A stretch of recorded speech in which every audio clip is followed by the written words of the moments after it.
Welcome to Here Come the Details, a podcast show with Josh Fadem.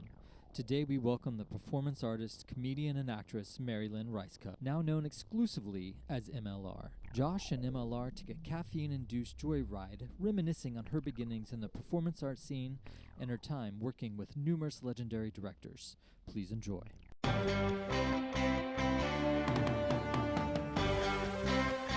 We got a whole crew. Somebody behind the scenes. Yeah. We got string pullers. Evan. Puppeteers. I'm We got not really. Evan. I'm not really working. We got Ian. We got Ian's buddy Kyle, who I just met today. And I'm prepared. I got questions. Listen, let me tell you something, Josh. Let's not do silly riffs because you're more prepared than anyone who's ever interviewed me ever, because we saw each other last night. Josh did a guest set at the Looney Bin. This is a hot club right next to Shogun and the Shogun. escape room. And formerly Movies 8. Not in downtown Tulsa. No. And thank you for that. That feels really nice that you did an MLR dive. Big fan of MLR. That's really I would cool. say I now refer to myself as MLR. it's cool. Does anyone refer to you as that? No, but it feels good. MLR, well, it starts here. It starts here. It starts here. I feel like at the beginning of any good interview, not that this is an interview, I mean, I like a discussion. Yeah. But I also like an interview. It's a discussion. We're here to discuss. That's what I'm telling myself, to stay on track. No, we can go off track. We can go, like, I could. But you've done so much. I'm going to take off yet another layer. Okay, I didn't this know is it's going to be so. This is a I perfect layered up. segue. I've because- already disrobed the palm. Yeah, I mean, I might take a layer off at some point as well. But so if you're just tuning in, if you're tuning in now, we're talking to MLR. And does that sound like a autoimmune? How dare you? You've immediately ruined. No, MLR. I'm a huge fan of MLR. I did such a deep dive on MLR. I even watched MLR's How about just Ice Bucket ML? Challenge video.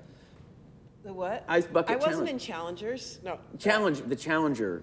We're getting dark. The Challenger exploded. No, you're such a man. I was saying Challengers, the sexy hot movie. Yeah. With Zendaya. Yeah. And what's his name? Directed by Luca Both are there. Guadagnino. The threesome. I didn't see it. Was it good? Thank you. Oh, you just one-upped me, by naming the director. I'm not. I guess that's another man Music thing, by isn't it? Trent Reznor. Yeah, it really See, is. you went up me. I didn't know that. Isn't it funny We're that Trent back. Reznor is a guy named Trent? Yeah, it is. It doesn't seem like he would be. What's Marilyn Manson's name? Real name? Brian? Yeah, exactly. See, but I'm not. I'm not. Trent is cooler than Brian. Did you ever meet Trent? No. God, no. I'm getting ads that saying NIN, kind of like MLR, is on tour. And I'm like, they're not playing Oklahoma, but I might go drive somewhere to see. That's NIN. fun. That'd be fun. Just a throwback, you know? Yeah. Yeah. I was up above it. Now I'm down in it. Head I'm like like, a hole. thank you for that. You're I'm like welcome. some OG NIN. I like it. Yeah, it's not. We're not just about the Challengers soundtrack. Sometimes I do a thing with music. Sometimes all the time. Like if I get attached to something, the hits, Head Like a Hole, and whatever. Yeah. I won't even listen to the rest of their shit. I know it's not nice, but I'm like, I'm good. It's not cool. You nailed it. I'm done. Yeah. It's not cool because you're an artist and you need to keep going, but you already did it perfect. I'm just gonna listen to that over and over again. Do we blame the person or do we blame the man, the marketing? Because it's the marketing that's like, here's the single, it's so good. Listen to that single, we're blasting it to you. And so you're like, head like a hole, closer, F you like an animal. And then, you know, what? That's so good and you're hearing it all the time, it gets ingrained in your DNA. Where's the impetus to dig deeper? You know, I just need that fix again. If you're just joining us now, we talked about layers. You said the word layers, which is a perfect way to, I don't want to say segue, but it's a perfect way to mention. Don't ever say segue. No, segue. Sometimes my brain shuts down because I got ADHD. I know, Josh. And so sometimes, if you say something and I'm stare at you, it's not that I'm not listening, it's that my brain takes a while to put the sentence back together. You know what's funny is that last night when you left, I was like, aw. I felt we had a similarity in that. No, I don't want to put this on you. But put it on. If it doesn't fit, I'll take it off like a layer. Before you were going off, before you were going on stage, I think Jeffrey was like, have a good set or something. We were in the green room and you were on your way out and you turned back and you were like, oh yeah, I'm gonna get the comment. Like you did something like crazy in a moment. And I was like, there he is. That's the man. That's the weirdo that will always be a weirdo that has grown into himself. Like I feel like That's I have nice. that in common with you. What's your version? If you don't mind. No, I don't mind at all. Being a weirdo. I don't mind. I feel like I would say, I don't want to gush. Oh yeah, I was going to say earlier, like And I feel like had that when I was younger, like almost debilitating, like socially, and then now I'm like, oh, I'm just this lady. I will always be that weirdo. Do you feel like the But weirdo, you're like if a you grow away from self-possessed, the you're like a weirdo? grown-up man. Yeah. But you still have, you look at you. You still. I mean, I'm wearing a funny hat. Still wearing a funny hat. I'm wearing a funny hat. I'm dressed with a tie guy. You both look good. Thank you. And you let your brain bounce out wherever it wants to go. Well, you're a safe brain bounce person. That's, I think, what I'm saying, full circle. Yeah. That's why I was like, I'm not trying to call us fucking weirdos. Well, I'm saying we're a safe place to let the brain bounce. Yeah, creative person. I mean, Let it you went ride. to art school. 2 people this past week in different places have suggested that I was undiagnosed ADHD. And I was like, well, guess what? It's not going to be diagnosed because I've gone this far in my life without Why bother? knowing that What's shit. it going to do? What's the point? Maybe true. But it was kind of exciting. I was like, really? And the fact that it's, I don't know, evident to my barista was... Your barista diagnosed you? Your barista Yeah, she was was like, 19, you and- might be ADHD. But she did it because she has it, and I was like, aw. Oh, because you go there routine. You go there every I day. go there every day. We're discussing layers, by the way. Layers, when my good friend Lizzie Cooperman, I said, I'm going to have a podcast guest, Mary-Lynn Rajskub, who's also friends with Lizzie Yes, Cooperman. I was like, love what would you Lizzie. describe her? She said, one word, layers. I love Lizzie so much. Barista, rewinding to barista. You like how I said rewinding? I heard someone say that once and I lifted it because like, that's a Rewinding. great way to go back. So routine. I didn't say it last night, but a couple nights ago I was on stage and I was like, I'm reclaiming my time. Oh yeah, what was the name of the lady in the politics lady? Reclaiming my time. I can't I can't remember her remember. name either. Reclaiming name my time. Was Kamala Harris. Yeah, it was Kamala Harris. It was definitely. It may have been her. No, it wasn't. It was an older black woman. Oh, she was the one. Kamala was the one that said, "I'm talking." Right. I'm talking. Yeah, and probably half of America went, "Yeah, get him," and then half America was like, "I don't like her." Absolutely. We have a hard road to travel down as women. Follow the women Bunch of road. bitches. But yeah, she's a bitch. I'm not voting for the bitch. That's me last night. I told you I was fighting with that lady, but I was also on her side. I was like, "You're the only one that cleans the toilets. Am I right?" Yeah, Like, was she giving you a stink face? She was kind of like, meow. And I was like, what is going on? Like, come on. Why are you... Yeah, come on. You came came out. to the show. You came out. I go, what is going on that's so bad? I said, you do everything and no one helps you. Am I right? Am I right? And I made her say it. And I made her go, and you clean the toilets. I go, he doesn't do it, so you're the only one, right? Yeah. She was like, yeah. And then did This you see hurts. her soften when you connected with her?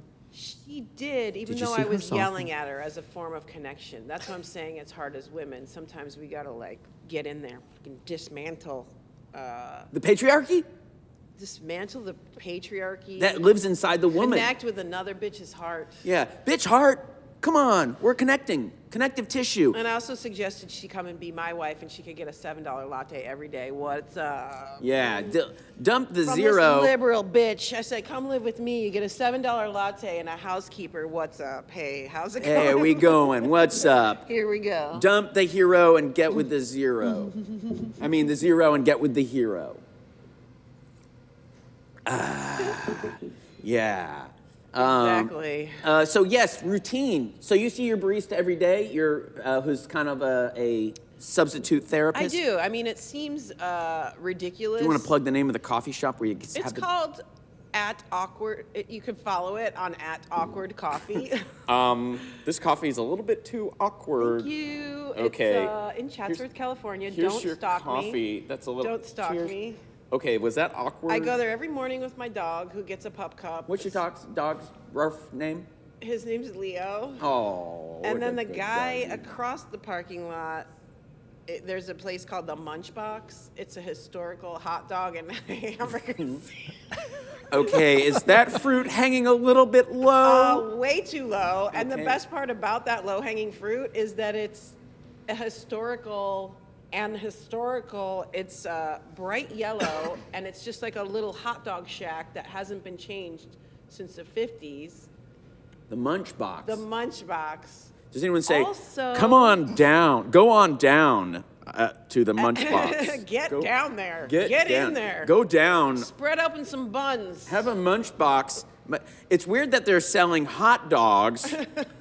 Come on down and have you a can phallic get a experience. hamburger there too. I hate myself. Buns, patty. I don't know. Yes. So No, don't say that about my friend Mary-Lynn, that you hate yourself. thank you. That's not nice. I love myself. Yes. And my lady parts. Yes. And your Munch My Box. lovely lady humps. Humps? My humps. Yeah. My lovely lady Your mounds? lumps. No, that was a Fergie quote. You don't. Oh, I don't know that I know reference. you don't. I don't know. But that I doesn't. know you don't, Josh. Yeah.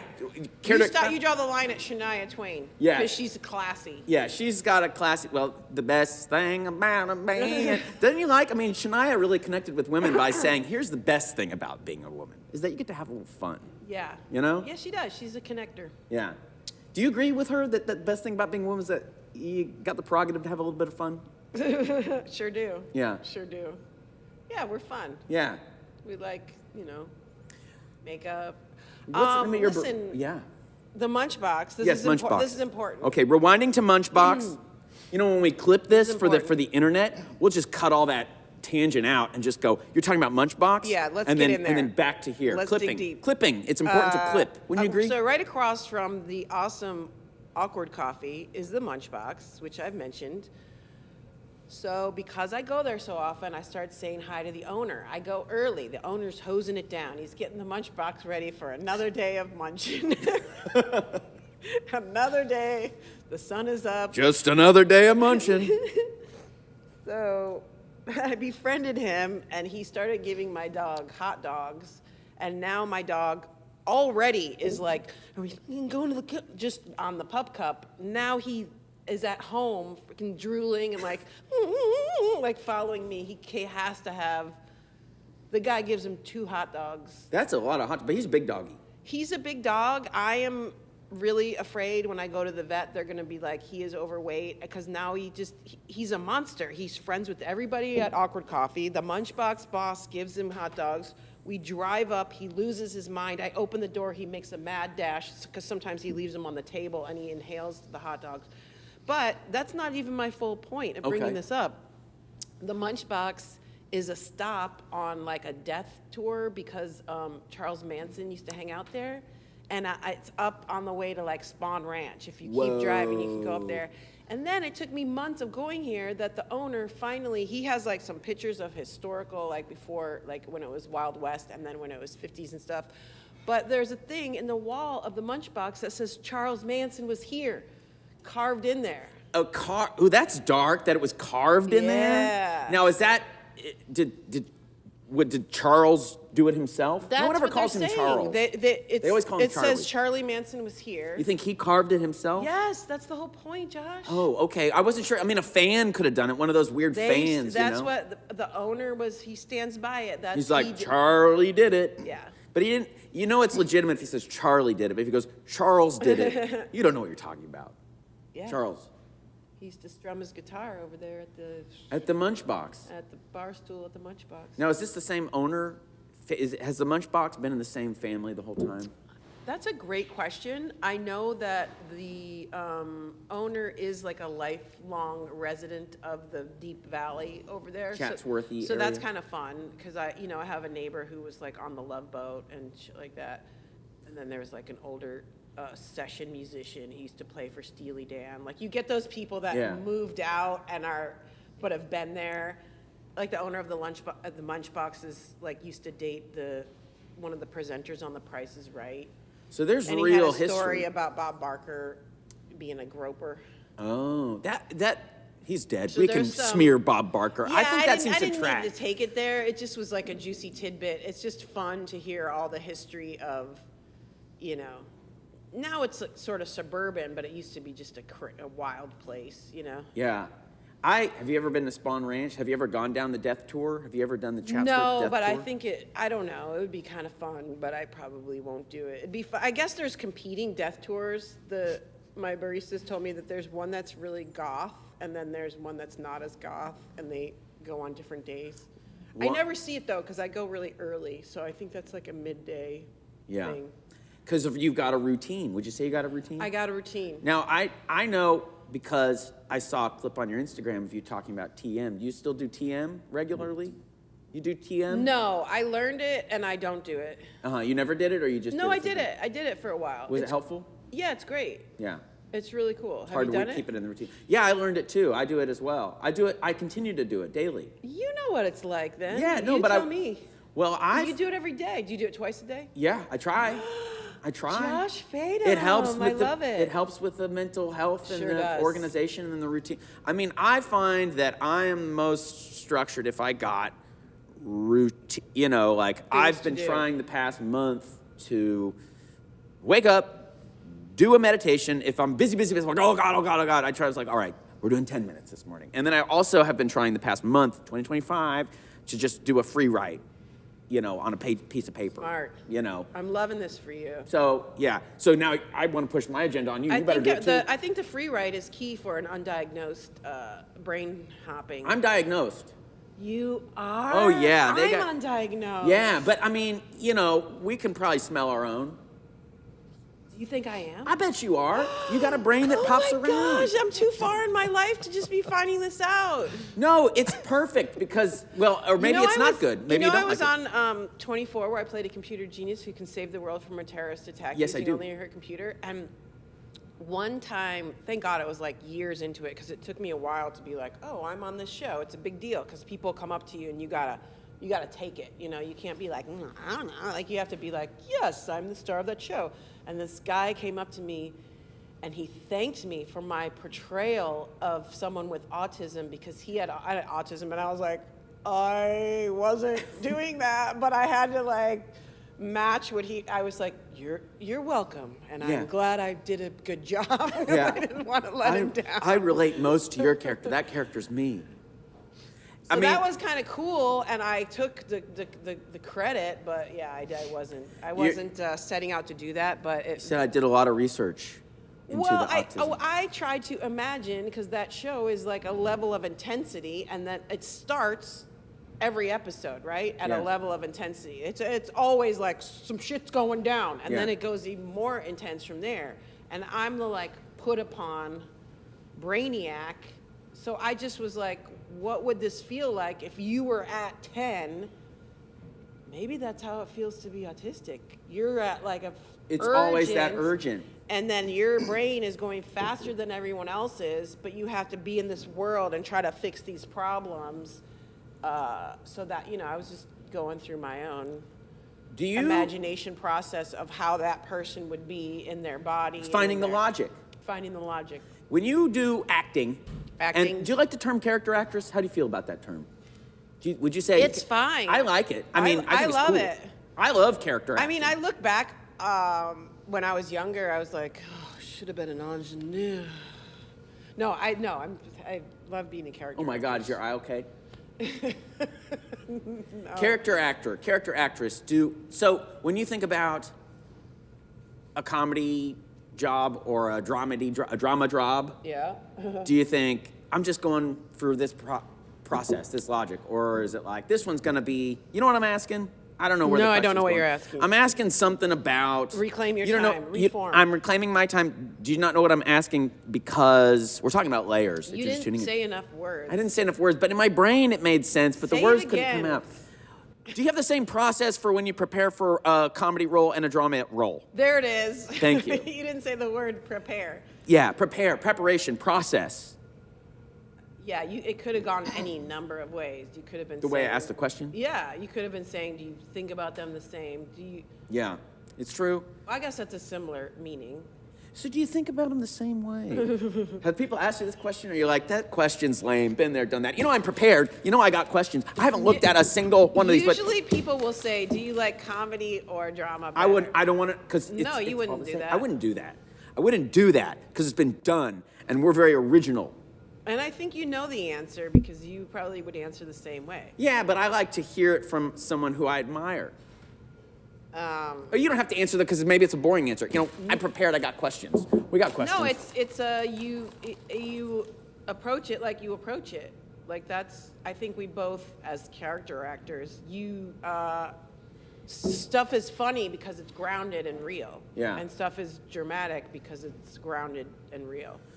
But okay. Like I was funny on 24, but not because I was trying to be funny. It was I was just being that character. So, but when you have to do like a dramatic crying scene or something like that on 24, are you thinking, uh-oh, I gotta cry? Or are you thinking, oh, well, yeah, that's a like I gotta go to the place? For sure. You gotta go to a place. I've always felt like, you know, it'd be much easier for me if I've ever had to do anything remotely like that. You got to be in touch with your emotions. Yeah, you got to touch the emotions. You got to find the emotions. You got to touch, finger the emotions. You got to munch the emotions. You got to munch box the emotion. You got to do the. You got to munch box the emotions. You got to finger blast those emotions. We should have an acting class. Yeah, this is on Here Come the Details. We're talking about all of them. If you're just tuning in now, we're talking about finger blasting the emotions and fingering, getting up there, finding the G-spot of emotions. Is that too easy of a joke? Obvious joke? You know, sometimes the joke as a comedian, we're talking about comedy, we're talking about comedy process, we're talking about your comedy journey. We're talking about your journey of being a comedian, the history of comedy. I have all these like nerdy questions like, the history of comedy, what's this scene you came from? Tell us about this scene. But I'm also like, man, who gives a shit? I care, but I'm like, I don't want to listen to the podcast. I don't want to listen to the podcast where someone else is like, well, you really came up with the scene. You really remember that scene? You should say all the things. Well, you were asking last night, do people care about the scene? Yeah. No, they don't. They don't, but we can make them care. We can make them care. I'm here to say there's a history. There's a history to performance art. You came from performance art. You were a performance art. Were there any?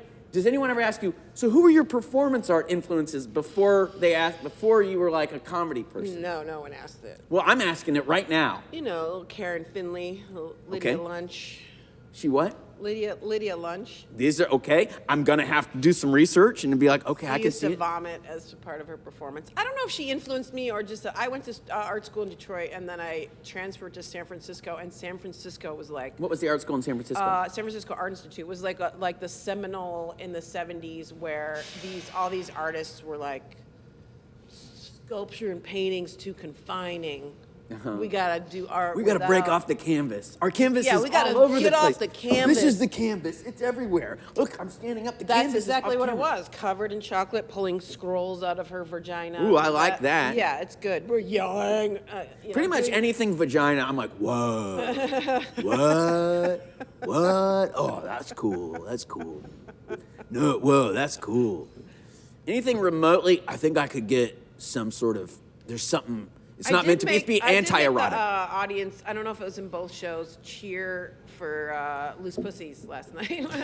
Yeah, they like loose pussies. Sometimes you say a cuss word. The lady in the front, because I say, I had a C-section, and then I make them tell me, it's just kind of a mean trick, like innocently, did you have a natural childbirth? And then a couple minutes later, give it up for their loose pussies. Yeah. Because I'm in control on the stage. It's a rope-a-dope. It's a, come on in, I got you. But ultimately, I got you in a good way, because we should cheer for all the types of vaginas. We should cheer for a vagina. All shapes, all sizes, all varying degrees of tight or loose. I'm a fan. Why not? Hey, man. Why not? A pussy's a pussy, man. I wish I could see you on the political stage, that your biggest argument would be like, why not? Yeah, my opponent. Why not just try to not do what you're doing? How about you just stop? Why not? Just let the vaginas out. Why not, man? You know what? Be cool. Why not? Why not? It's still, you're still getting if you're someone who does it with a pussy, to a pussy, you're still getting a pussy. Sometimes saying cuss words, it's like, I feel in my heart, I don't want to cuss. No. But I also feel like, you We're in know, you got to shake it Oklahoma. up. You gotta don't shake want to it up. cuss here. Yeah, we don't want, you don't want to cuss, believe me. What did I write down? I got notes. I'm prepared. I know you were very prepared. You did a lot of deep diving. I did some deep diving on Mary-Lynn. Oh yeah, so I said, I asked that question, were the performance artists that you know, and you're like, I want to be like, you know, that person. You know what I saw when I was very young, when HBO first came out? Whoopi Goldberg had a one-person show that she did on HBO. I remember. She did characters, and that was like, I loved that. Yeah. But hers was very serious and dramatic, and I don't have that kind of time. It's weird that she got a comedy career. I think she won a Tony for that. Yeah. I think Whoopi's you're right. Whoopi might be an EGOT. If she's not, she's damn close. Yeah. Can we get Whoopi the EGOT for maybe she won a Grammy for probably an comedy. album or something like that. She probably won an Emmy for something. She won an Oscar for. I'm just loosening up my shoes. Yeah, loosen up. We're taking I got layers. too thick of a sock. I'm loosening my tongue. I'm getting loose. We're getting loose with. If you're just tuning in now, we're getting loose with MLR. MLR. Yeah. Yeah, I like that you responded right away. I said MLR, and you said yeah. Yeah. So no one calls you Present. MLR? Sometimes it's happened. You're like, what's Not up, MLR? on the reg. And do people usually call you Mary-Lynn, or they I think call you it's Mary? time. I'm at a point in my life. Let's just shorten it up. Shorten it up. When they say at the now, don't would have you time to shake say up the your whole thing. routine by going to the barista? What's the barista's name? That's your therapist. Tristan. So when you say to Tristan, Marissa. so when you say Tristan, when you call my name, just say MLR. Yeah. Sometimes they call me Mary, which is exciting. How do you feel about that? I would say not good, but I'm also to a point where I kind of like it. Mm-hmm. You know, it feels like it's not my name, but now I'm to the point where I kind of like it. It's exciting. Not many people call me Joshua, but I'm kind of like, if someone says Joshua, I'm like, I think they like me. Really? But I'm like, they like, they're not going to call me, they're not going to go through all that. They're not going to say all those extra syllables. That's so many syllables. Joshua. It is really packs a punch with the syllables. Hey, Joshua. For how many small amount of letters, that's a lot of syllables. Does anyone ever call you Rajskub? Yeah, it's happened. I have some inner, what's the word I'm looking for? I get triggered if someone says, hey, Fatum, even though they do it all the time, because I feel like it's like a high school bully or something. What's up, Fatum? But people do it all the time, like the other day. Were you bullied in high school by people who just called you by your last name? There were some intimidating people in upper grades that would have issues. Fatum, and so there were reasons that I was like, ooh, that's, but people do it all the time. Don't do that. It's like just call me Josh. Right out of the gate, you're doing a move. You're doing it feels like a power move. So, Fatum. Yeah, someone, I was leaving somewhere, someone said, see you later, Fatum. And I was like, what the fuck did that guy say to me? It's like, they go, have a good night, Fatum. And I was like, what the fuck did that guy, what's it? You didn't hear the have a good night. You just heard the Fatum. I was like, you think he was have fucking a good night, Joshua. Yeah, oh, okay, that's cool. He likes me. So how and when were you diagnosed with ADHD? I wasn't paying attention in elementary school. In elementary school? Yeah, I'm all over the place, and they're like, Josh. Did you get put on Ritalin? Oh, yeah, I was a Ritalin kid. No way, dude. Total Ritalin kid. It's like how I said Ritalin, because that's like an old school. That's like saying ecstasy instead of Molly. Oh. They put you on barbiturates? They put you on, because now Valley of the Dolls? It would be Adderall is the more. I was on both, but I was on Ritalin first, and then I was on a whole bunch of, I never did any recreational drugs at any point. Yeah. Did you? You ever try drugs? Sure. I never did. But that doesn't define me. I tried gummies, only like 2 years ago for the first time. But anyway, I was on a bunch of the pills to try to pay attention. Jeffrey and I were in Utah. I was going to say it's not similar to Oklahoma at all, but religious Utah. Bible Belt here. They had these gummies in the green room. And we were like, oh, if they have gummies in the green room, and they were like 5 milligrams or whatever. Yeah. And so we both were like, ooh, let's get nuts, because Jeffrey and I, we get up early, we have our lab. This is Jeffrey J. Jeffrey J, he's the best. We both took a gummy, and then after someone came in the green room, they go, oh yeah, those are just in there. That company, I believe, is not regulated. So they heard from other people that they weren't properly measured, like however they made them, it was just a crapshoot whether or not it was, and they were like we both had the similar experience and almost like emergency called each other. We were just so high, just like laying in bed, like, yeah. Do you think that it was because they told you that, or you think it was just... No. It was legit.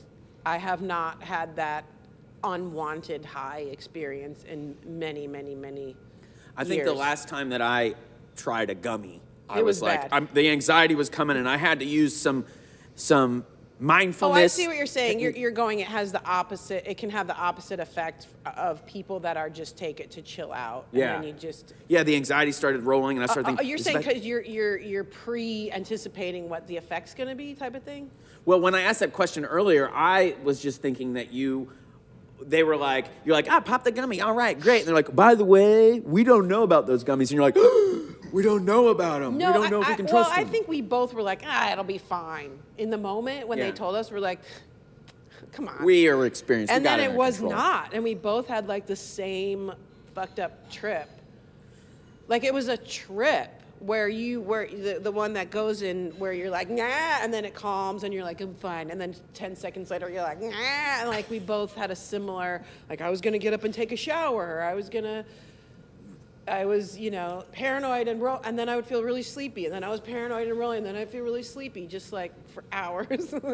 We're discussing Way the too layers strong. of weed. I've had that. I mean, I had that For a last time. tiny little gummy that's supposed to be 5-10 milligrams. Way too strong. An outrage. Fuck that. Let's name the company. Stop regulation. Don't Regulate them. Okay. undiagnosed. Okay. No regulation. Hey, we're talking about 24. I told you last night, Anna, the first time I met you, I was at the Comedy Union in a Leslie Wolf show. We're talking comedy history right was here. it at the Comedy Union? Yeah, you remember that place? Yeah. I don't know if it's closed or open or whatever in LA. It's changed hands a bunch. Is it still called the Comedy Union? No. What do they call it It was now? called the Comedy Union in like 1997. Through 2000, this was like 2003. Really? I'm certain because I feel like it was like the third or fourth or fifth show that I'd done, and I was like, Wow. oh, I know who Mary-Lynn Rajskub is. I'm a fan, but I was You're like, talking about the place on Sunset Boulevard. no, this was on Oh, okay. Pico. This was on Pico. Oh, I'm thinking of the wrong place. Oh, what's the I one on don't. Sunset? I've completely blacked out that place on Pico. That was called the Comedy Union. It was called the Comedy Union. I The have one no on memory of what's the that. one on Pico. Sunset? The Cat Club? It used to be a cafe, and it was also called the Comedy The Union. Viper Room? It's near there. Is that still open? The Viper Room? No, that Anyway, is- I said, what do you want? How do you pronounce your name? Because I just didn't know, but I had seen your name on things. Yes. Larry Sanders, Sure. Mr. Show, I have a lot of credits, Josh. Girls Guitar Club. Yes. Yes, which I was a big fan of. Cool. Yeah. Anyway, and that I was love one- Girls Guitar That Club. was something that I was like, ooh, must be the product of a scene. This must be the product of something. Yeah, there's that was. short. I saw the short. I'd never seen the short. I watched it on YouTube. You can find it on YouTube. Very funny short. Anyway, I guess there was no real place where that story was going to go. It's just that's my memory of the first Well, time. what was your impression of it, Josh? Of the first time I met you, or the Girls Guitar The Club? Girls Guitar Club. I love Why that. you bring it up? Because I just feel like it's worth mentioning because it's funny and it's like a good. It's like, hey, if you want to do the deep dive, we're getting deep here. Yeah. But we're not really getting deep. But we are getting deep. It's like we're talking about layers. I think if you want to get the deep dive, you got to watch Guitar's Guitar Club. Yes. And I feel like when I watched the Guitar's Guitar Club, I was like, this is so funny. I want more. Oh. You know? Yeah, it was us, me and Karen Kilgariff trying to learn guitar, but then it became a comedy act because we were trying to do it in earnest, and then we started making jokes as we were trying to play at a music open night, which is an earnest place. A music open night is like a poetry open night. People take themselves very seriously. And we thought we could just play a beautiful song like Songbirds. Like it'll be that easy. And we were both comedians, and it was nerve-wracking to try to, learn 3 chords and then immediately go like, we're gonna go to an open mic. And we froze up and we started making jokes, and then the act came from there. And then, basically we were a comedy guitar act. Yeah. But alternative. That's what I thought. guess you The could say. singing. Do you sing? Do you like to sing aside from that? I mean, I think you that's had probably great harmonizing. I was good in Girls Guitar Club, but I don't do singing other than that or playing. Karaoke, how do you feel about karaoke? Don't care for it? Fine with it. It's fine. Take or leave it. You know, I'll have a moment every Right. There might be a decade or song. so. It bursts out. It comes from There your might soul. be a song, like let's say, staring at the blank page before you open up the. You don't even know No, that? keep going. I might get it. Where's the chorus? I don't know it. What is it? I'd rather Release your die. inhibitions, feel the rain on your. What is the chorus? What is the no song? No one else can feel it for you. I can't remember. I like how we took a moment. You know, like why do we need What is to? that? Was Right. the Tasha- Girls Guitar Club, was that originally like a live act that you were doing, or? Just doing your job. It was. I don't mind. I don't Yes, maybe it it's was a not- live act. We used to open. We were. It was exactly as I described. We were trying to play, and then we started doing it at comedy nights, and then it got to the point where we had originals and covers, and we started opening for real bands. Really? Yeah, like we Cool opened ones? for the Tubes. The And we got Tubes. hired to play a private party. That was terrible because people were just talking. But like some big music producer was like, "These girls are a hoot. I'm gonna have you play my wife's birthday party." Yeah, we were making a mark. I mean, it seemed like I think. And then we did like a couple of TV spots, and then the short film. Yeah. Did the short film play anywhere? Was it ever on TV or was it? No, he just was. That was Ruben Fle- Fleischer? He went on to become a big movie director, and that was one of his first things. He's Yeah. like, I like you guys, and I need to make stuff because I'm starting, my career as this. And we broke up before we went. Blew up. We broke up before we blew up. So, yeah. Oh, is that sort of where it's like, because the short it's got the guy from the Eels in it. And Yeah, and we did a lot of live shows. But it kinda sounds It was like- actually before Largo, but we did. I'm sure I don't think we played at an Eels show, but we were all. I don't know. We were all in the same scene, Yeah. or maybe that must have been. That was Largo days. Because there was like a real cross section of musicians and the Mr. Show comedians. world and all that. With the music. And we were talking about that last night because Yeah. it was more of a scene where people would go to the same physical space and things could kind of marinate and you could have these like not weird, but just more experimental isn't even the right word. Just a more organic experience rather than, I feel like now things are more compartmentalized and people just start and they're immediately like, I got to clip up what I'm saying and like, For it was internet or more- whatever. Yeah, it was more of like a melting pot of different people that would go to a specific place. It's a scene. It's called a scene. It's a scene. The and then scene you is would growing. kind of like feed off each other, and it would like build the, the layers. The layers. See Of how what it's. it this is getting feels weird. like and sounds like, and what the references are. Like you don't really have that now necessarily. I miss it. Do you miss it? I do. I miss it. Because now it's like the conventional logic is like, don't be too referencey because you want everybody to watch it. I like Whereas to there, reference. It's like it started from such a specific place. I think that's where I was going with that, like the specificity of the people that were in that room. And then you would have like that show that would be a weekly show for years, and people would come and go within that. Like And it the was all a coolest certain, people.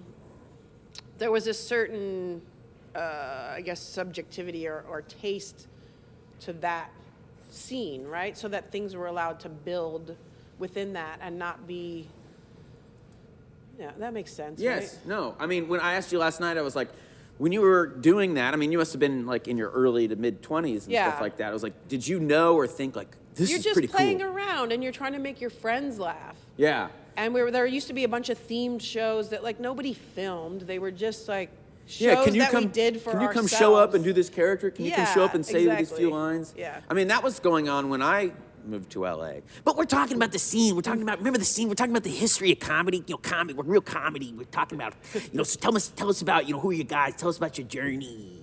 What? But you knew when you were there, like this is cool. Oh, it was the coolest. I mean, it was probably like the coolest cool- thing I had ever experienced. Rock starry alt comedians, but then also actual rock stars coming through. Yeah, it was the best. It was the first time I felt like I had a social circle and friends that I was like, oh, I feel comfortable around these Yeah. people. Safe brain space. Safe brain space. Because We I could- went to art school to be a painter, which I loved art school, but it also was very isolating because I didn't understand that drive. Because the further you get in art school as a painter, people just adopt this like, I'm the greatest, and they like talk about in critiques and stuff. I'm just like, what?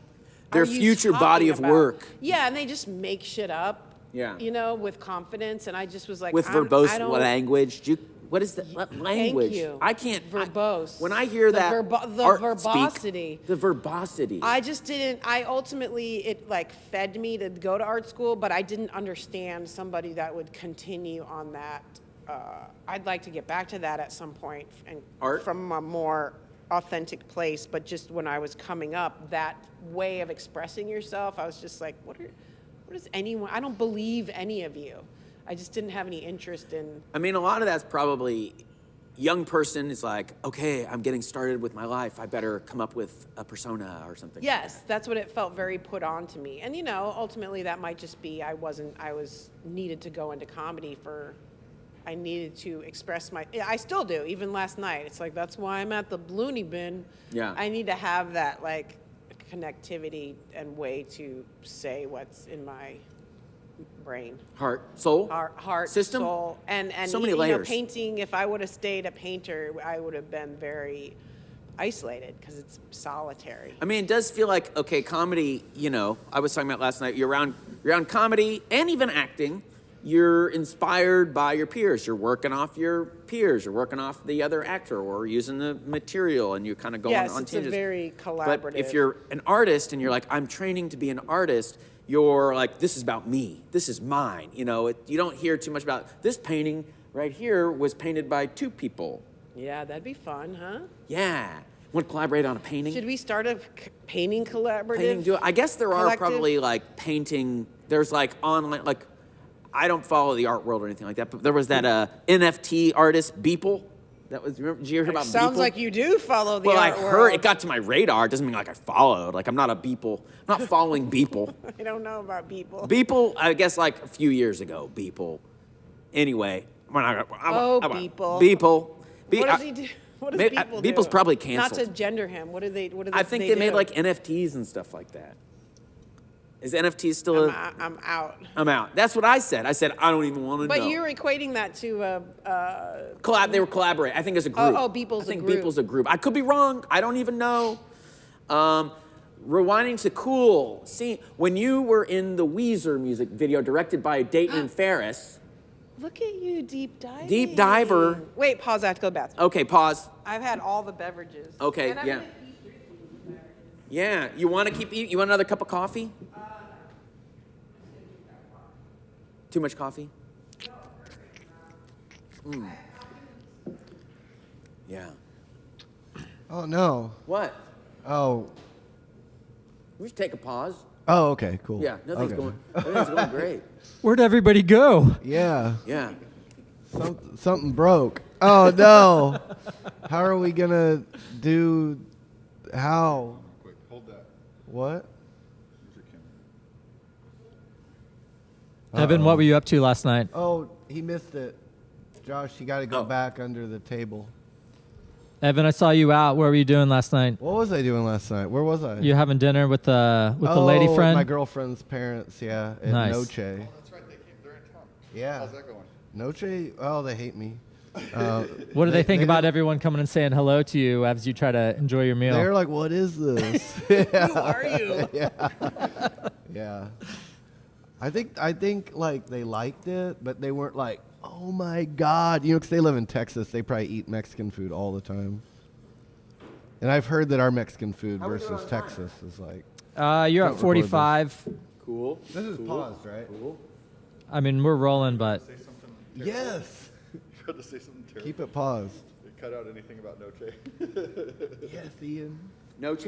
it's delicious. You went there last night? Yeah, we that's loved why it. I'm We sorry loved I it. didn't get to see you guys. We had a date night planned for like The weeks in hell? advance. So. Why wasn't your date night the comedy show? Yeah. What? So I was listening back to some of your stand-up, and you referenced 9 o'clock bedtime. That stays pretty strict around the house for us. So Really? Well- Do you have kids? yes, How many? 2, 12 and 9. Oh, that's So- adorable. The wife was definitely What after a dinner. She horrible was world for them to grow up in. No, wait, she was what? she was like a 9:30 start time was not gonna cut it last Yeah, night. So no. It's only degenerates that come out after 9:30. Yeah, those Especially in fucking freaks. Oklahoma. Those freaks at the loony bin. I can remember Weirdos. like, I had to acclimate myself to the Comedy Store because I would get like late night sets. And when I first kind of got back into the rotation of stand-up, I'd be on mom time and not even like just adult, I got shit to do. And I'm out and I'm like, the fucking show's supposed to start at 9. Because I had to dismantle and be like, yeah, I just hang out. I feel Well, like it You feels have like- to like hang. It's kind of a mind fuck because I'd go and just be like, yeah, I'm just hanging out. Meanwhile, I know I'm gonna be up at 6. I know Always, I'm gonna blah, always up at the blah. I same know. I time. just have to be like, it's cool. It's midnight. I haven't been up yet. This is great. Or like someone would be like, can you come do my podcast at midnight? I'm like, are you really? And they thought This is I, midnight I, right now. I'm like, what are you?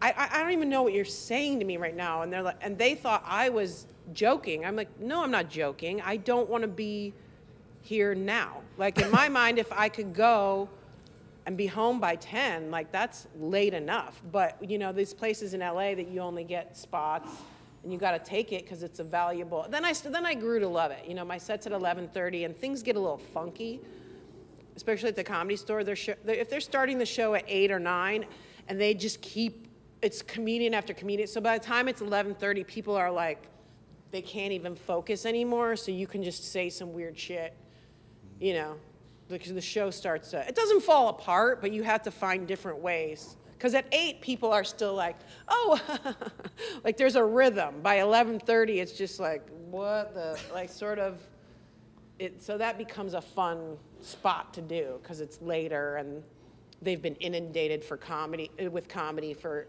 over 2 hours. So do you which is feel too like- long. That's too long for a comedy show. Right. So do you feel like when you're in LA and in that scene right now, you're working the material out, or you work the material out on the road at the Looney Bin in Oklahoma and bringing it back? Great question. It's pretty good. He's good. That's our producer, Rob Stewart. it's He makes it's a questions too. different- He did a deep dive on Mary-Lynn Rajskub too. You guys. We care. So it's a different.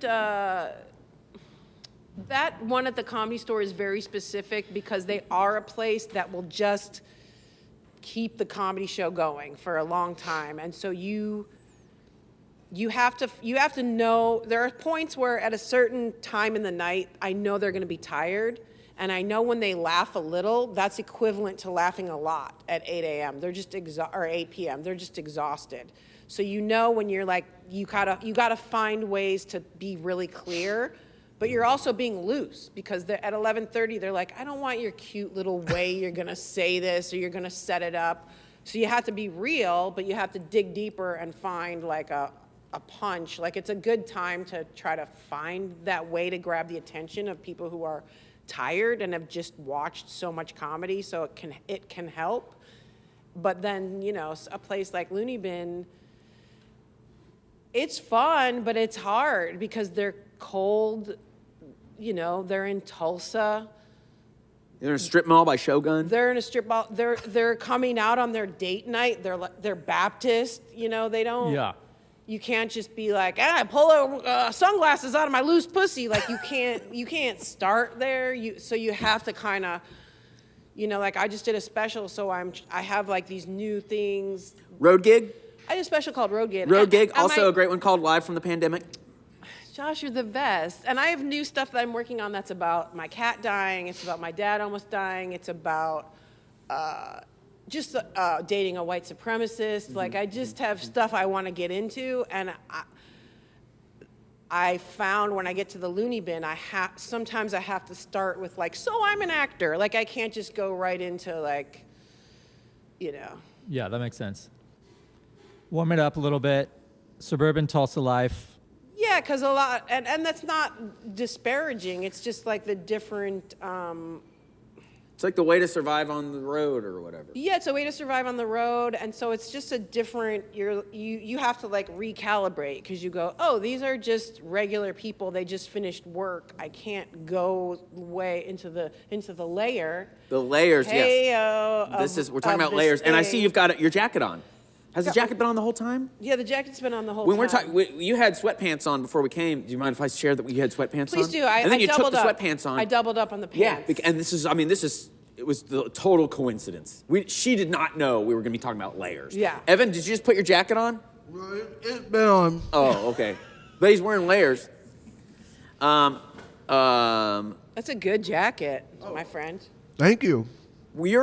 I asked you last night, what were some of your performance art bits that you did? You care to share I mean, or describe? You don't have to do them. You can do them now. I if you didn't want. take scrolls out of my vagina, but I did have bits of paper with. If people had, sorry to interrupt, Yes, if please. people had been like, oh my God, we love it, you think you might have built to taking stuff out of your vagina? No. No. Okay, continue. No, I think it was very much the niche of the niche. I mean, I had a class that was called performance art class, and I. You said, this is me. One time, I worked at an ice cream store in San Francisco, and this is so bad. It's not even. I don't even like that I'm gonna talk about it. Why? I didn't have my piece prepared for class, and so I stole ice cream, a barrel of ice cream, and my piece, the art piece, was about me taking it on the subway and bringing it to class. That's good. That's good. I like that. Josh. So you just went on stage with the barrel of ice cream and you're like, Yeah, I stole it. and the stage was really a How did you class. say it? So Were it you was like, like "I the stole class it"? was like all the walls were white, but it was like a tiny freestanding building that would have been like a black box theater, but it was white. And there's probably like 15 people in the class, and everyone had to present their piece. And some people's would be more people's. Some people had more. people rhymes with people. peoples. People. Some people. people would have more sculptural or abstract, but mine tended to always be like audience performer. And I was being funny, but I didn't realize I was being funny. And one of my early pieces was I tried to build a podium out of cardboard and like clothes hangers, and I would have like papers. So it was like I didn't realize I was doing a character. Yeah. So to me, the elements were this sculptural of like a podium. And then I'm trying to get something across, but my shit keeps falling apart, and I have to rebuild it while I'm doing it. Your character, I feel like a lot of your early acting performances, and at some of the stand-up clips I've seen, you've got this, like, not to do an impression of you, but, you've got, like, this sort of frustrated, struggling, trying to contain type One character. time I made a pot of spaghetti, and I wrapped it in newspaper like it was fish, and I tried to give it away in the cafeteria. One time That was a performance art piece? That was a performance art piece. One time I made So wait, was there an audience, or were you just walking around like, I was "Want this walking fish? around the Want this cafeteria. fish?" So I did get more experimental with it. It wasn't an These all audience sound at good that to me. And there was one, I did do stuff without an audience. There was one where I built a house out of cardboard, and then I made like windowsills, and I put shards of metal in there with popcorn, so you would look like you were going to take a snack, and it would cut your hand. And I would write Did anyone do it? on the cardboard like, the snacks are in the sills. Like, watch out. And then But no one was watching? that was in the hallway near where the class was, so that would be, I guess, more of an installation. So it's like, hey, come by and see my piece. Yeah. I guess I'm just trying to like get, because I don't know much about performance art except Lydia Lunch. What's her name? Oh yeah, Lydia you Munchbox? know, Lydia Munchbox. Lydia Munchbox. So you would do a thing and there'd be no one watching, but you're like, I'm doing performance art right now. Sometimes, yeah. Performance art, you can do anything you want. Yeah. So you One could, time I had my toe tied up to the ceiling and a bowl of jelly beans that was just out of my reach, and then I like did a monologue, and I put a spotlight on myself, and I did a monologue about how my husband had tied me up there for the day. but you weren't even married. Not even close. There's lots of layers to it. So many layers. I feel like that must be you were making a commentary on the American institute, the way that the American Thank institution you, and I'm imprisons still a doing woman. that tonight. Imprisons a Come woman. out to the loony bin. You You'll see must. a This is free live. woman. Come out to the loony bin tonight. This is live. Like, oh, there's a doggy. There's a doggy. Come out to the loony bin tonight. Who let the dogs out? Who let the dogs out? I mean, you could go God, on. that'd be great if That'd like be good, 10 dogs Kirby. just came in here right now. That would be so great. That would be You performance know what? art. I went to puppy yoga. Not great. No? What do you mean? The Well, yoga does the puppy, or you just Once bring the you're puppy? there, you're like, puppies are amazing, but Yeah. it's like, where did the puppies come from?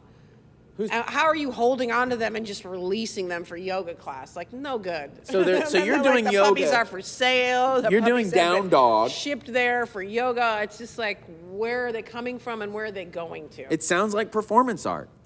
Yeah, it's performance art. I suppose you could say anything's performance art. Doing a set in front of a Looney Bin audience. We can should not be performance doing that with live creatures. They should just be stuffed That's true. animals. We should not be carting puppies around. art. So where do they get the puppies? That's what I'm saying, Josh. Okay, Wherever I'm trying it is, to. it's The not words take a great. minute to get into my brain in the right order. We should. They should not be carting puppies around for sale and having them at yoga class. Oh, they're selling the puppies. Like buy these puppies. Not blatantly. It's just puppy, but they also happen to be for sale. But it makes you go like, where the hell did these? They're not just puppies that they found on the street. They're. I want to ask more questions about puppy yoga, but I don't want to. Promote puppy yoga. No, we're Go not. adopt a dog another way. Go to the shelter and adopt a dog. Okay, Don't adopt puppy yoga dogs. So did you Adopt know a that dog they and just go do opened yoga at home. What? Sorry, they just opened a cat cafe That is the way to go. about a mile from the Looney Bin, actually, and you can pay a certain little fee, get your coffee, and go in with a room full of adoptable cats. I might be going there today. I'm Yeah. not even like a huge cat person. That's a whole other that side passed story. away, the cat from your Okay, that I you talk about. inherited the cat from my ex. Yes, that's I got fair. it in the divorce. My new bit is about. I didn't realize how much I. You don't love have the to tell. cat. You kind of grown. Okay, you don't have to talk about No, it. because I know you have things on your list. Well, who cares? I mean, but did are such you a ready to deep get out of dive. here? Do you want to get out of here? Are you eager to go? You gotta be somewhere. I appreciate your professionalism, but we can wrap it up in a more natural way. We can keep talking. I mean, I can blow through those questions, but I also whatever you say. I mean, part of the layers. I mean, we're having a chemistry ping pong. Yeah, this is a chemistry. We're in the test. zone, but you can workshop the sad story about the cat passing. It's not. I think here's the part that made me laugh that I'm building from is first of all, I didn't ask for the cat. There's a whole backstory of like I had to get allergy shots for the cat. I have a whole bit that's on the special I know. about getting the cat. Yes. Where he like pre-named it and it's a specialty Don't cat. push the butthole in. So the butthole came out. Watch the special, and then that'll be like the prequel to this. He paid a bunch of money for the cat. I was like, dude, really? So that was during the marriage. We broke up. I ended up with the cat. He didn't even want the fucking cat. Well, he knew that he didn't really know where he was going to go. Oh. So he's like, you have a place. No disrespect. No disrespect. But I ended up with the cat. I mean, he said that he knew it because I love the cat. There's a lot of layers. There's I was so like, many I didn't layers. want the freaking cat. So the whole time I'm with the cat, I'm thinking, yeah, fucking cat. Yeah. Like I'm taking him for granted. And he was 9 years old. And in my mind, I was going to have the cat for another 10 years at least. Because I have my dog. That's my dog. That's my BFF. But I didn't realize that subconsciously I was counting on the cat. Because I was just going, oh, he's going to be around. Cats live for 20 years. I'm this fucking cat, you know. Meanwhile, freaking cat dies unexpectedly. And I wake up and I see my dog the day after the cat. And I just look at the dog and I'm like, we don't have anything in common. that was the starting off point. Because I was in so much grief about the cat that I Yeah. actually woke up and was like, what the Took it out on what the are dog. you just want hot dogs? Like the cat was there for me. Yeah. You know, all the things that the cat would do. The cat is like the gay best friend who it took 2 years for the cat to like sleep at my feet. And the cat would get up a full 5 seconds before me and patrol, you know. I didn't realize I needed the bathroom. Like the cat would be like, okay, the toilet's okay. I It's got safe. it. I checked it out. The cat would the dog's still sleeping. What's the dog doing? Oh, you got a hot dog? Like the cat was in the kitchen, up and down the counter. Like we had conversations. The cat was there for me. Yeah. And I took him for granted. And Yeah. so, it's just about the dog only. I know people usually will say, cats don't care about you, and dogs are the ones they care about you. But this is kind of the reverse on that. This angle. is the reverse on that. I didn't realize how much I love the cat. Yeah. And that was rough stuff.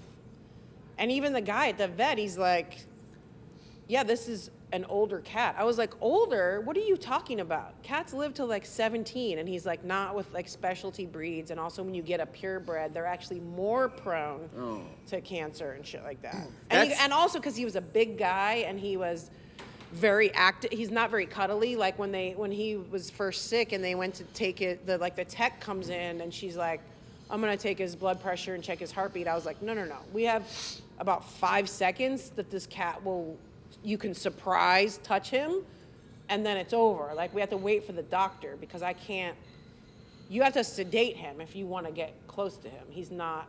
I had a worker at the house, like putting a light in my bathroom or something, and I went to the store to get him the thing. I went to Lowe's, and he called me. He's like, Mary, your cat.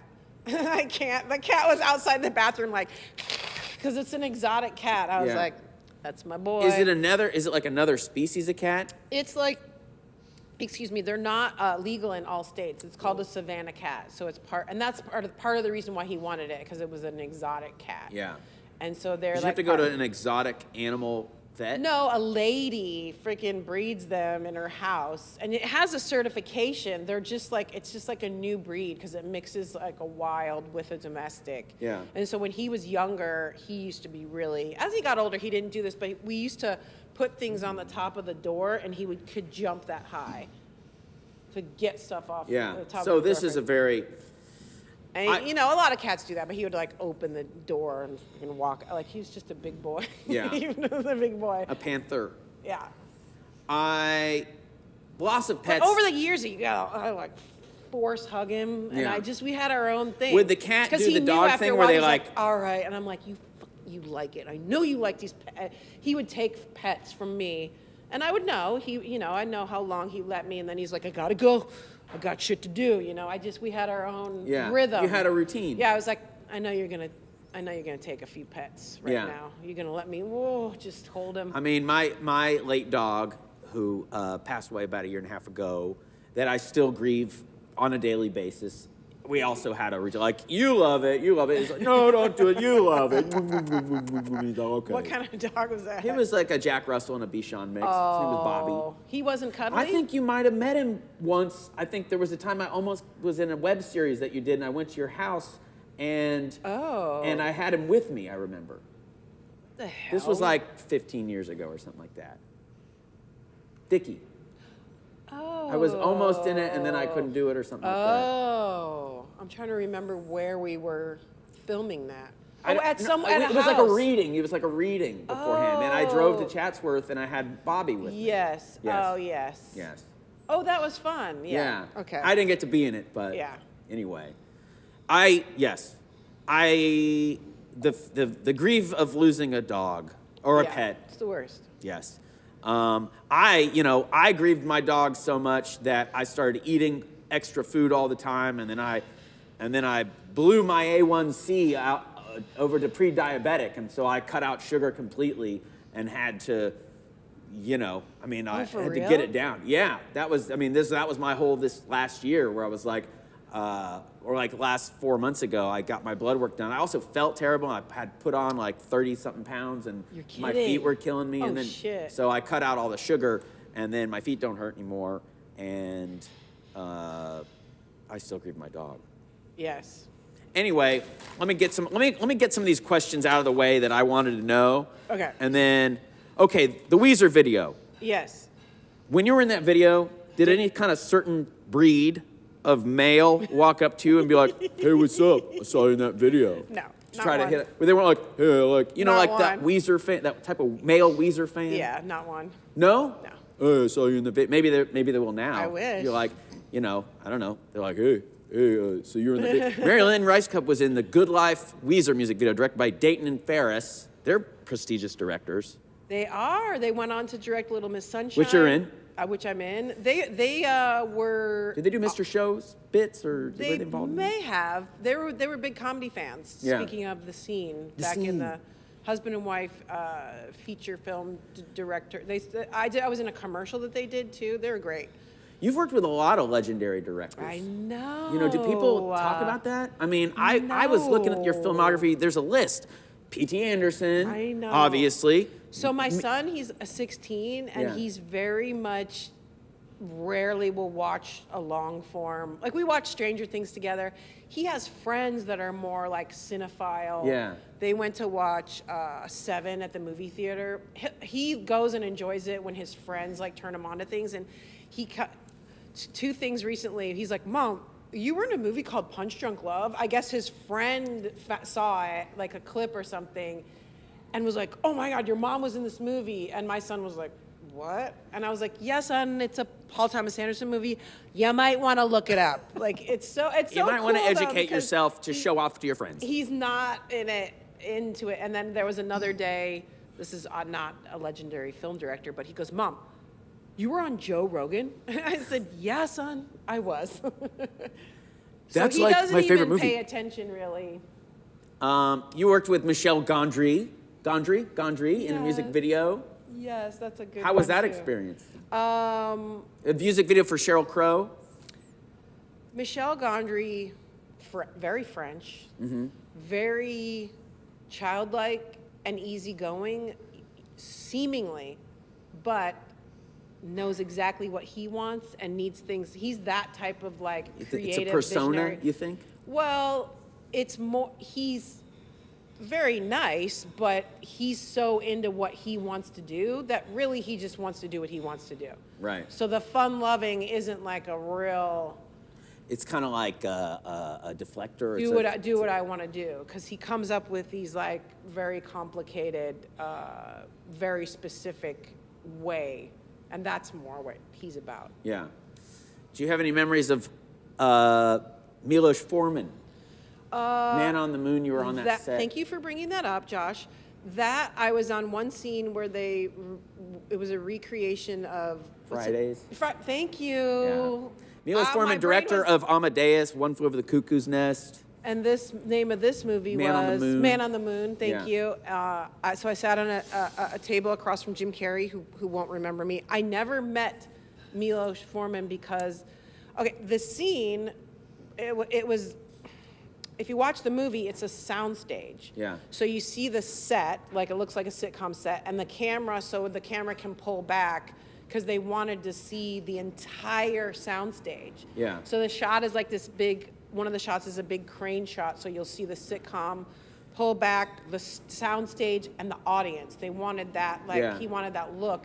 So Milos Forman was off somewhere else in a booth, and his voice would just come over a loudspeaker, and it would just be like, there were no notes. It was just like back to one, and I'm like I didn't even know what it meant. I was just on there like, we're doing it again. And then this is absolutely true, and I just thought about this the other day. I got in an elevator at the same time he got in the elevator, and he saw me. I was wearing a t-shirt, a short sleeve shirt. This is so weird. And he goes, nice veins. What? In my arm. And that was the only contact I'd ever had with him. Wow. Now I'm like want to analyze it. Like, what's he so into veins for? What's the veins? That's what I thought the other day. I was like, what the fuck Or did you was take it that? as a compliment? You're like, No, I guess it I did. felt terrible. oh, so it was kind of gross. It was kind of weird. Well, just in the sense that you're my director. Nice But veins. you never. I like never what carries even, your blood. said hello to you down on where the actual. To be fair, his scope was to see the whole. There was a live studio audience. He was there recreating a people- famous scene where Andy Kaufman breaks the sketch, fourth wall. Yeah. He's like, I don't want to do this sketch, and then that was a famous. So thing we that were the happened. actors in the sketch, sitting at a kitchen table. Yeah. So there was like so many elements to the scene. I get why he wasn't down there, but he never even came and said hello or anything. Yeah. He didn't Hello, do hello, that. hello. And then I ran into him by accident and he said, nice veins. So I don't know. Do with that what you will. That's weird. That's a good story. True story. Nora it's almost Ephron? too weird that you're just like, huh? But that's how I felt. There's no wrap up to the story. That's the life. story I'm looking for. That's life. That's life. We don't have an anecdote That's what all- with a beginning, middle, and end. It doesn't need. That's the We beginning, have a middle, very and end. famous director going, nice veins. Nice Why? veins. Director We'll of One never Flew Over know. the Cuckoo's Nest. No He one said will nice remember veins. that. I will One remember it. Flew Over It the is Cuckoo's burned Nest. in. Now it is Nice burned. veins? It's out there. That's nice what veins. you're going to say to me Yeah. right now? Creative genius for you. Loves of a Blonde. That's an early one. That's a Czech film. Oh my I'm a gosh. cinephile. What's Loves of a Blonde? It's like a one he made before he came to America. It's pretty good. I'm into this. He had some great films. That's why Yeah. he's a legendary director. Yes. And he's dead now, so we can say that he said in an elevator, "Nice veins." Wild. Yeah. Nora Ephron. Yes. Have any notable or not notable? I like the not notable personally. There's lots of layers to the mundane. Julia and Julia, the movie. Yeah. I played Amy Adams' best friend in that movie, which was based on the book that this woman wrote about she challenged herself to cook everything in the Julia Child cookbook, and she wrote a book about it. And she's very, she's a writer, so she was like a caustic, ironic writer who in her life didn't know what she wanted to do and couldn't get her writing off the ground. So she's like, I'm going to write about making these recipes. Almost like a performance art. Thank Almost you. like a performance art The piece. layers. There's so many layers. And then they made a book on that movie, but then Nora Ephron took over that, and she made it, to me, it kind of it didn't get away from it because it's in the main character is the girl who wrote the book, but she made it also about Julia Child. So that it's not. So that we just can have about the this stunt woman- of Meryl Streep doing a Julia Child. Yeah, so it would I didn't see the movie, but I just know That's exactly right. Nora Ephron, kind of a legendary person. You know what I And mean? she's another one where she says, like, have fun with it. She doesn't mean it. She means do it exactly how I see it and hear it in my head. So even down to, like, looking in the doorway, I was like, oh, shit, I'm doing one of those adorable, like it was a little scene of Amy Adams trying to do some in a pot with a lobster, and the choreography of Nora Ephron getting like this shot. I was just like, wow, I'm in a Nora Ephron where she's making these moments, and it was very much about the food, where it would be just beautiful. It's similar to, not similar, but who's that lady? Her name is slipping my mind. Oh, Nancy Myers. Yeah. Where it's like all about this rom-com maestros. Yes, where there's this curated, beautiful. Did you work with Nancy Myers? No, but Nora Ephron has that where she's like, we were gonna come in on the dinner party and everything's gonna be so beautiful, and she wants that vision of. But I felt like I was a part of that, like looking in the doorway. In a good way, or in a way of like, I don't really get to do anything special here? Oh yeah, well for sure. I would prefer more fucking around and like. There, she wants that spontaneity. It's a weird combo. She wants the naturalistic, but when you're on the set, it's like no. I've written it to my own quirky naturalistic, and you need to do it through my lens because I'm Nora Ephron, and it's very specific. Don't you know I'm Nora Ephron? You better. So yeah, there was a part of me that it is confining, but you're like, whoa, this is an experience. Like I'm being confined to a Nora Ephron iconic style. Yeah. So creatively, it didn't feel amazing, but it was cool to be a part of. In a way, you're like, oh, I'm like the beautiful food on the plate. Like she's drawn these characters into this way.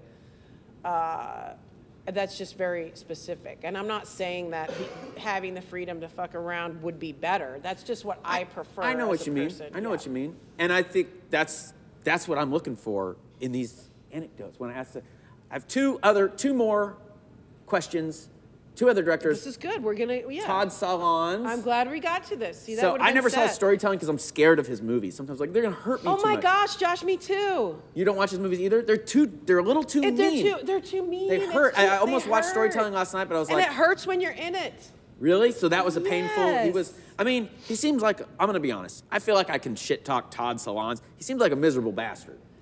I saw him actually I'm going speak. to agree with you. I saw him speak one time. I was like, wow, he's really doesn't seem to hide that he seems like a I had a miserable bastard. love-hate with him. Yeah? I think that he's Now very I wanna good, watch it. and he exposes these parts of human nature Yeah, ooh, I'm getting kinda, in a brilliant way, Yeah. but it's like, I don't know, especially nowadays, sometimes it's like, okay, you're taking us there, but to what end? Yeah. Just so we're in this, like, the guy masturbates on the curtains. It's like, Yeah. Not that I want everything wrapped up in a tiny I know what bow, you mean. but It's like, just- it why you goes just, so- you took me there and then you left me there. I and feel that like might it's like, be I'm his- glad it exists. Yes. You know, I'm glad someone's doing Yes. that. So we have a spectrum of places a movie can go, but Yes, I Josh don't Fadem. want. Yes, Joshua. I don't want to. That's correct, Joshua. So was there any notable experience? You're like, oh, Todd Solondz said this or did this, or you know what I mean? No, he was very nice. I could feel him emotionally being in that ambiguous. Having said that, he was very relatable and honest. So that's nice to be around. It was the opposite of a Milos Forman. You could go up and talk to Todd. Right. Solondz. He's not gonna be nice veins. Go away. Exactly. But yeah, he goes to those places where it's like, this is, I don't know. Yeah. I just watched Mysterious Skin for the first time last night. Yes. That's an intense movie. You're really great in it. And you Thank kind you. of I love that movie. It's a beautiful performance, but it's also like it's sad, but there's humor to it, there's levity to it in this otherwise very heavy movie. How'd you feel about that? I love that movie. Mysterious Skin is about two boys that were abused by their coach, and the story is about them finding each other in the end, and everything is revealed. It's very hard to watch. It's very hard subject matter, but it's very well done because the movie is based on the true account. Was it Haim is the name of the writer? I forget his first name. Yeah, starts with a J. I can't remember. Joshua? No. John? Jerry?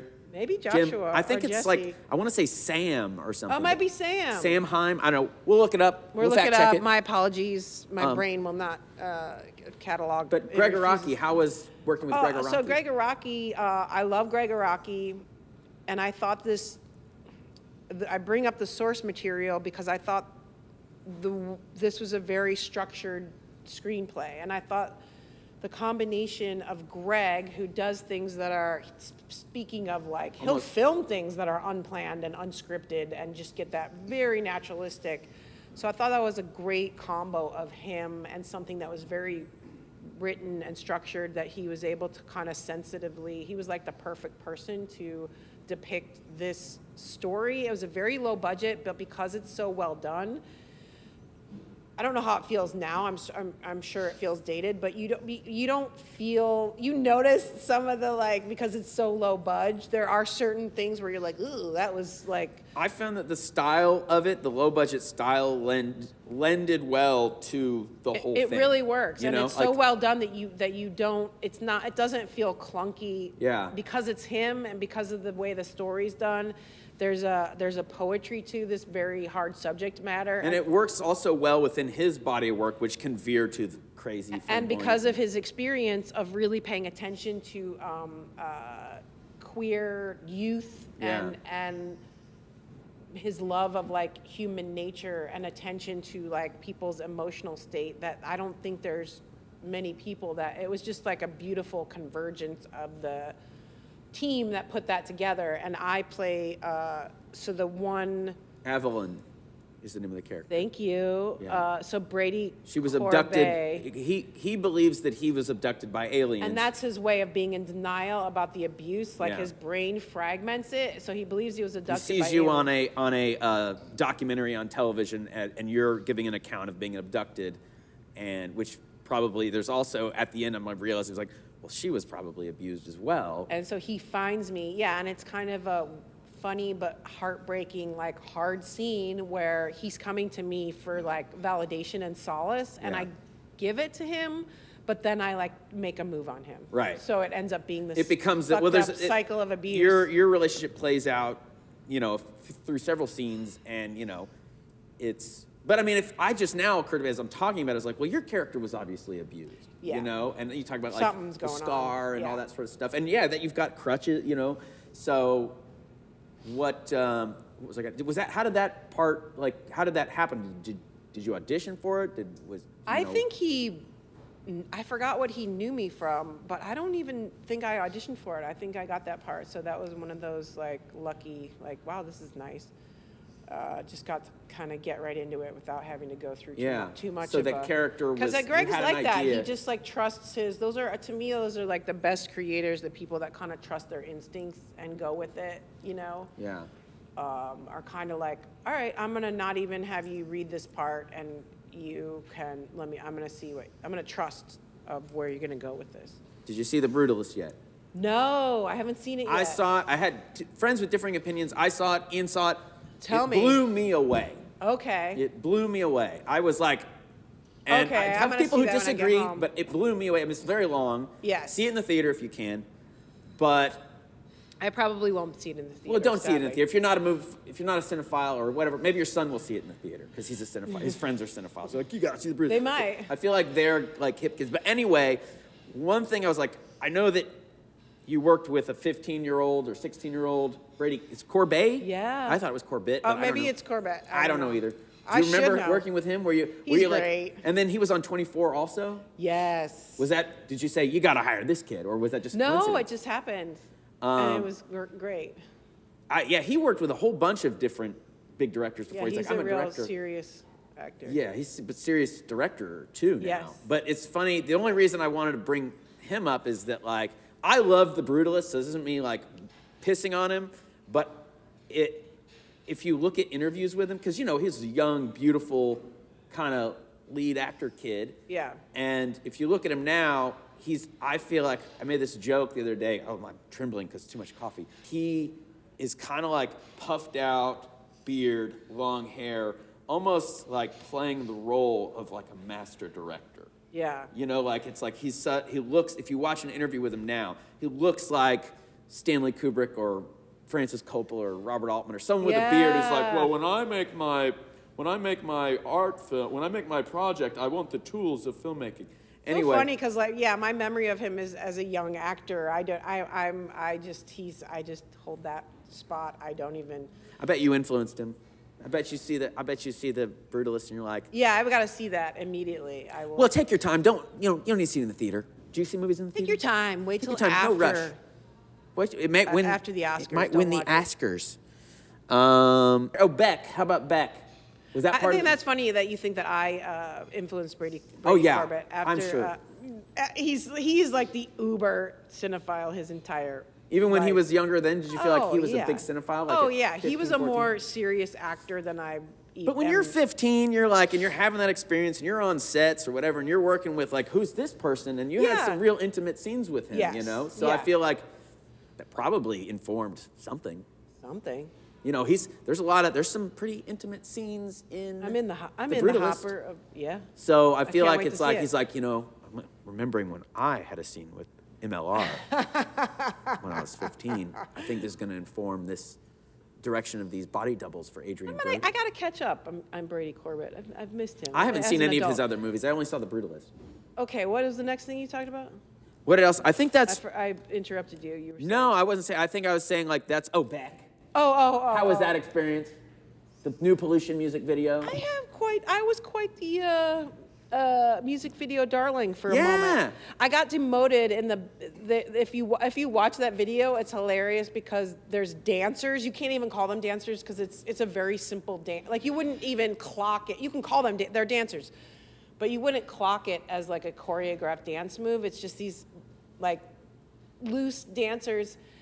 Which I was like, okay, you're going to be one of these girls dancing, and I couldn't do it, even the simplest choreography. I wouldn't be able to either. So I got demoted, but then in my demotion, I got a special shot as girl drinking milk. Yeah, but then they also cut to you like in the audience loving it. They sure did. So was you're in there fun. twice. It's almost as two different characters. I know. Thank you for noticing. I Josh. noticed. You're the best. I'm noticing. That was really fun. And You're the best. That was just one of those, speaking of full circle of the layers of, it's a part of the scene. It was part of the scene, and that was And Beck directed that video, or Yes, I think he did. when he was. I mean, that was another one that's like, at the time. I mean, he's a big and Yeah. cool guy, and you know, hanging. Like you're like, I'm hanging with cool people. I'm a music video it was the darling. best. So no guy was like, hey, what's up? I saw you in the video. No. You weren't like to try to, maybe pick up on guys. You're like, you like Beck? I was in a Beck video. You never did anything like that? Not one time. Not once? I guess you still could. I know. You find someone who's That'd like, be great I love if Beck. I did it now. Hey, there's this Beck video. Beck video. Be like, who's Beck? Yeah. Go back and watch this. Get back to me. I remember when I was Chimera. 20. I'll be at Chimera. the Chimera. Be a Chimera. Be at Chimera. When I was 21, I went to see Beck play live at the Wiltern in Oh, LA, that's and awesome, dude. Elliott What a Smith fun show. went after him. Damn. I was not well versed in Elliott Smith. I I love walked Elliott out on Smith. Elliott Smith. You did? Yeah, I think the first song You was know, like, that's it's fun. too different. It's a different mood. Now I love entirely. Elliott Smith. I love Elliott Smith. Did you but ever I meet could him? see He sitting. was probably around that same circle. Yeah, I hung out with him a lot. Really? Yeah. So he was your friend? Yes. he Or was a friend. acquaintance. Yes, Same he was scene. I would say he was a good acquaintance. Wow. Yeah. Yeah. It's a real Yeah. bummer. Yeah, sorry. Yeah. Yeah. Well, I regret walking out on the Elliott Smith show, but I also that's kind of a better know. story. I blew it, Walk But I right heard out. I heard that first. I think his opening song was the Son of Sam song. Yeah, so Yeah. good. I love Elliott Smith Yeah. as a person and an artist. Yeah. Yeah. Well, I could keep digging through the layers, but I feel like we scratched a lot of layers. Next time you're in Tulsa, come back and we'll talk more layers. Hey, man, next time in Tulsa, we're going to part of the scene here. Yeah, we're starting to see, the scene in South Tulsa is growing. The scene is getting real big, and there's a lot of Scene is interesting things hot. going on in the scene. The scene, we're really setting the trends in the scene. Ooh, I'm tearing it up at the loony bin. Chimera, come back Chimera next time. I'll be here painting. What if I just make this my painting If you studio? want to do a performance art piece here, You guys, when the shit hits the fan, as it is right now, I'm just gonna come to Tulsa. please. It's a good plan. Let's do it. Right? It's like a bunker here. It is. The entire state is like a bunker, and if you don't mind me saying, Oklahoma. That's why I came here. Pandemic. I mean, time. Jeffrey and I were both, when we landed, we were like, ooh. He talks about it on stage. Yeah. In the airport, we're like, where are the people? It's Yeah, just, the there's traffic there's so has much been light. space. Traffic has been light. Sometimes there's traffic. And then the people you do encounter are just chill. Yeah. They're just like, hey, they don't have a chip on their shoulder.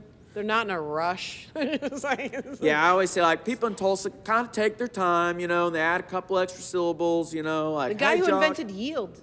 Yeah, tell No, me. didn't invent yield, but he created the sign for yield. I didn't know. I something think raised- also parking meters came from Tulsa. So pay for it, but take your time. Yield. You better Don't watch out. stop, They're just coming. wave and keep going. There was some other good Tulsa material you had last night. Golden Digger, I couldn't not The stop Golden talking Digger. about the Kept talking about the Golden Digger. Best place to retire, Tulsa. That's what someone said. That's best your place to retire. first top thing about Tulsa. Just come here and stop. I'm Be coffeed done. up. All right, we did it. I got to go to the bathroom again. Okay, well that's fine. That- We should wrap it up. Other things, you were on a Tim Curry sitcom. You were on Dude, Where's My Car? But we can ask that next time. Oh, did you say Tim Curry sitcom? You were on a Tim Curry sitcom, God right? bless. This started coming up in my stand-up because it makes me laugh. When there was one time where I was yes. talking. Oh, Tim Curry, love him. you know who else was in that sitcom? Steve Carell Oh, really? and Annie Potts. Wow. Annie Potts. These are all I got good. a dirty look from Annie Potts. Rightfully so. Jealous? I didn't know. No. I didn't know. I was such a young, whacked out. When they say 9 a.m., you're supposed to be sitting down doing your table read. And I'm getting bacon. I was like, free breakfast, man. I probably sat down at 9:05. She's sitting there like a goddamn professional Yeah. that she is. And she's just looking at What's me she like, mad at me for? What I did? it was just the slightest look. I think I deserved it, but at the moment, it was enough. It was like nice veins. I'll never forget it. I was like, ooh, in that, just with a look. Yeah. She was like, you don't do that. Yeah. It was like a training moment. Really, I was like, oh, I'm supposed to have done that and be sitting here. I had some at early night. LA oops. Yeah, you got type moments. you got to be a professional. I was I think I remember in the Thomas Guide days Sure. I had one line on the show Weeds, and it was shot in the middle of nowhere, and I was like an hour late. I was lost. Sure. I didn't know. I was like, I'll be able to figure it out Yeah. on the drive, and how far are you? How far are you? And I was like, you get to set, and they're like, like, maybe they don't know. They all know. I've learned since they all know. They all Yeah, know. our one-line guy is late. And I remember the audition. I had one line, and I said my line. They loved it. And on set, it was like my second acting job. On set, they were like, I said my line. I was like, no one's laughing like they did in the audition. Because they don't laugh on set. But I was like, this fucking guy is not funny, and he was an hour late. Yeah. Yeah. You'll never forget it. Anything else you Just, want to share? Oh, you're in a new sitcom. You're in a new sitcom, North. It's that guy last night. Bradley keeps calling it a sitcom. Oh yeah, maybe that's what Bradley calls it. It's a show. It's on Netflix. It's Fucking one Bradley of those McPherson. shows. It's a show. It's a Sitcoms don't exist show. anymore. There's no live studio audience. Sitcoms. It's North of North. I filmed it in the Canadian Arctic. Amazing. And I was the white lady in the Inuit culture, but it's based on this woman who is trying to break out of her traditional life, like a modern Inuit woman, but still lives trying to break out of her culture and be an independent woman. But she's married to like the best seal hunter and she knows everybody in the town, and she's trying to. I'm a bit of the gatekeeper. I'm like the Karen of the show. Yeah. I'm the manager of the community center. She's trying to get herself a better position in the world, take care of herself, and I'm helping her and keeping her down. Layers. Lots of layers. And we end up needing each other. It's But layers the in the show script, in general, layers in the addition, what you bring to the script. the show in general is just, please watch it. Tell me what you think as a cinephile. It's one of those shows. It's got like a lot of heart, a lot of soul, and both the showrunners are women, Inuit people. Yeah. From this community, and that's why we shot it there, because part of their legacy is starting more stories that aren't like heavy, and so it doesn't shy away from the issues of this culture and this town and this place, but it shows them in a different light with humor and relatable, I bet it's funny great. stories. I wanna see it. It's really, really cool. I'm really proud of it. Yeah, that's awesome. And I got to be immersed in this, modern traditional town in the Arctic. In Oklahoma, we had reservation dogs. Oh, yeah. Ian said he watched a movie. I keep bringing stuff up, and I'm like, I gotta let you go. You gotta go to the bathroom. Dinner in America. Pat, hear that? Oh yeah, that's having like a. Pat Healy, good friend of mine. Pat Healy. I love Pat Healy. We had Yeah. a lot of fun together. We Great were the actor. parents of this. That's a great movie where it's really rides a line like it should be wrong the way that, but it's such a beautiful. Yeah, it should be wrong. Like it should be offensive, but. Yeah, it should be. It's totally off-putting at first, especially like the main dude character, Kyle. I'm forgetting. Gallner. Thank you. You're so good. I remember I'm walking IMDb. No. What'd you say? He's in Strange Darling. He plays. I saw that movie. I remember him when he was posting about that, but I am not a cinephile. But That's I remember okay. hearing You about got a that cinephile movie. here to He's bounce great around. though. He's a great. Actor. Yeah, Guy? I love the people that he's like a very serious actor, but also has a sense of humor. Those are my favorite kinds. The people that are very serious and takes his craft very seriously. Brady Corbet? He's also Serious guy. serious guy. Serious I guy. hope he's got a sense of humor. There's maybe one joke in The Brutalist, but it's a great movie anyway. I can't wait to see it. Yeah. So I feel like We did it. Did anyone ever call you Mary-Lynn Rajskub? That was my Never. last question. Okay.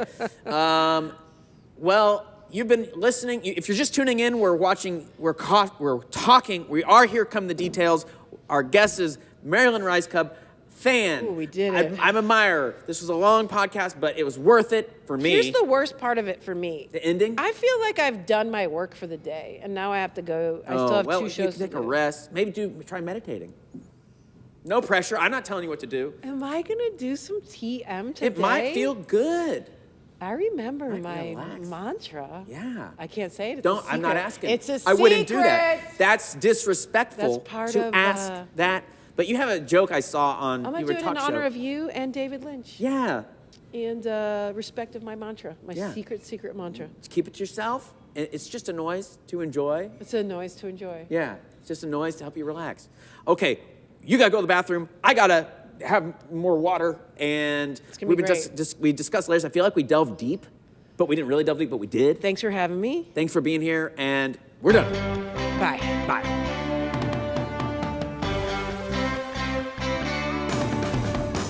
Thank you for joining us today at Here Come the Details. Very special thank you to Ian Upton for his camera work. I'd like to give a shout out to Western Doty and Evan Hughes. Thank you so much, MLR, for taking time on tour to come and visit with us. This is your producer, Rob Stewart, saying we'll see you next week. Please like, subscribe, tell a friend, get the word out there. Peace.